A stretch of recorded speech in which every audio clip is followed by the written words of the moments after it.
This is TWiT. All week we've been talking about the cheaper avocados and the humanely raised Echo Dots at Whole Foods that have come as a result of the company's acquisition by Amazon. But what's going to happen to the over 100,000 employees of Whole Foods now?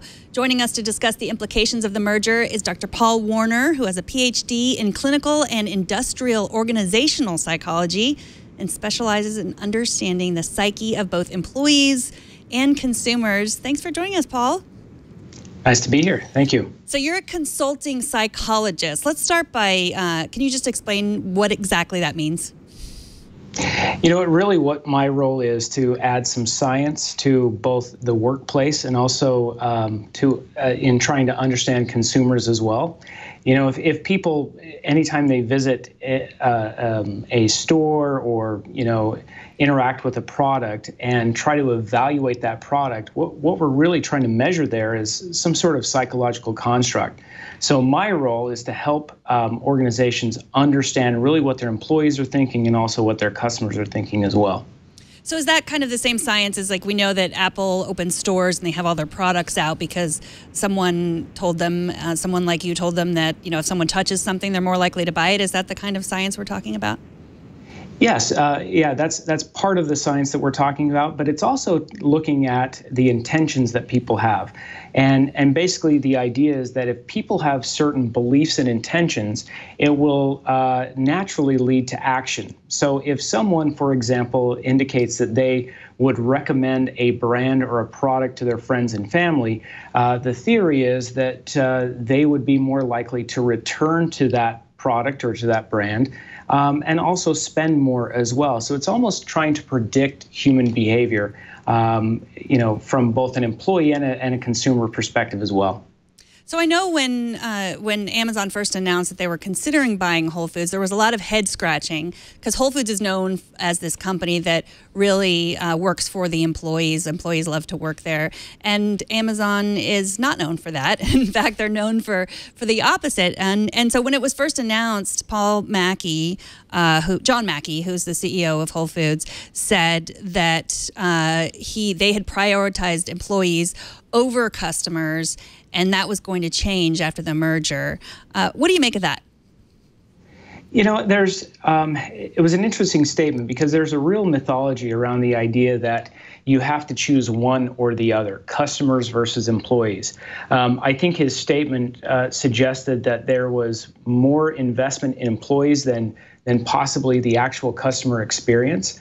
But really what we have found with both our clients and also in my experience is that it is not a zero-sum game, that you can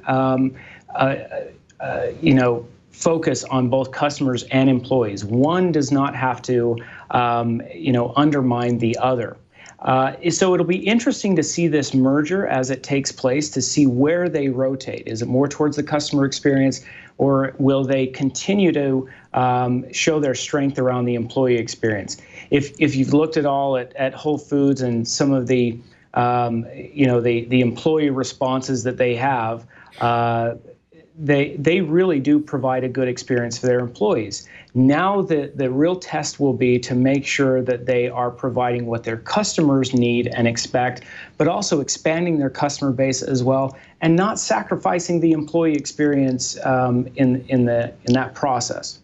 Yeah, I mean, I've been a Whole Foods customer for years, and one of the things that I've actually really appreciated, because I've known a lot of people that have worked at Whole Foods over the years and everything, and then you go in there and you see it as well, is that the people that work there actually genuinely enjoy working there. At least the folks that I've met and I've known that have worked there, that's been the case. How would you say a potential brand shift towards a focus away from, or a focus away from the employees and towards the customers? I mean, how could that affect the brand for the people who are very used to what Whole Foods has been? What would the impact be? Well, I think, yeah, I think you will have an attrition of some of their loyal customers. To what degree, time will tell. But really what is important is that they need to retain that strength of that one-on-one human interaction. When you go into a Whole Foods, it's not just about you know, price and product availability. It's really about that human interaction where you're asking about the right cheese to pair with wine, or the right cut of meat to purchase. And so it's going to be really critical for them to retain that strength, and also for Amazon to capitalize on that strength, to make sure that, yes, with technology, they're trying to decrease the amount of effort that customers are required to take to purchase, Whole Foods goods, but also, allowing them to have that one-on-one interaction. I think that's going to be an interesting test to see how they do with these two cultures merging. And what about the Amazon stores that we've heard of that they're testing now with Amazon employees, where you just walk right out without paying anything? They just scan something inside your phone and know what your credit card number is and what your Amazon account is. How do you think that that Whole Foods is going to deal with that, and how do you think employees feel at that point that they might in the near future be automated out of a job? Well, it's interesting, because if you look at the Amazon retail model, you have a certain amount of floor space or real estate that products are competing in, and therefore you have to really understand what your customers want. So with that automation, with the data that you're gathering from your employees, you're really personalizing the experience for them, so that when they walk into that retail environment, they have the products that consumers need. But with automation, what is really misunderstood is that it's a great opportunity for different types of job roles. I mean, we've been talking about automation and the loss of jobs to automation since the Industrial Revolution. And really what automation has done is actually created more jobs. So the key is that Amazon and Whole Foods should be very transparent with their employees about what it means for them. But the reality is that this will open up new, different types of jobs for both Whole Foods and Amazon employees as well. So getting back to the psychology of it, I mean, I've been thinking a lot about Amazon, because I just think that they sometimes know me better than I know me. And scary, isn't it? And what I'm likely to buy through my Amazon Echo, because I don't want to think about it anymore. And but I still do shop at Whole Foods. And I think for me and for other people, I joked about the humanely raised Echo Dots, but there was just a big pile of Amazon Echoes like right in front of the produce, and it was a little disconcerting, because I think the way that Whole Foods works, as I understand it, is that they really work very hard to make the grocery store a place where you really want to be. You feel comfortable. It feels like you're walking through a garden, picking fruit off the vine. Feels like you're socially conscious. Like, you know what I mean? They picked their fruits and vegetables from local farms and everything. And then those dots totally go counter to that, it seems. Right. Like. And, even though like Safeway and, a lot of places have, sort of, had where you could go and, order online and pick up. They really haven't done much of that. So what's going to be the effect of being owned by an Amazon on that? I'm just walking through the field picking grapes off the vine. Yeah. So to the psychology of this, really when consumers make purchasing decisions and when employees behave in a certain way, oftentimes it has to be in line with their own personal identity. So, you talk about the being socially conscious, environmentally conscious. That's part of who someone is and their identity. And so it may feel disconcerting, I think, initially for a lot of consumers that go in and see an Echo Dot there right next to the organic avocados. But what the real test will be for Amazon to try to integrate the variety of products into people's personal identity. A lot of consumers, I mean, Amazon has been wildly successful because what they've done is they've personalized the experience.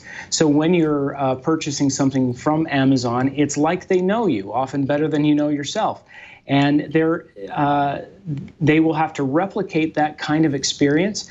And of course, be really trying to gather data from consumers as they go along to see if certain products do fit in with their identity. Because if it doesn't, you are going to lose part of that loyal customer base. Well, as for the employees, I know we reported earlier that there was some people had seen the Amazon logo being stamped in meat in some of the stores. And we had an argument here in the studio about, like, that looked like Amazon sent a mold out and made them. But it appears, according to reports, that this was hand molded by employees. So would you take that as a sign that these employees are happy to be owned by Amazon?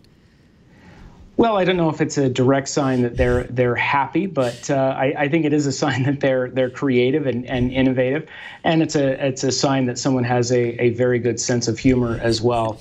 The real what this does indicate that the employees are very acutely aware of what is happening within the company and how they feel about that. Whether it's they're using that as irony or if they're happy about the acquisition.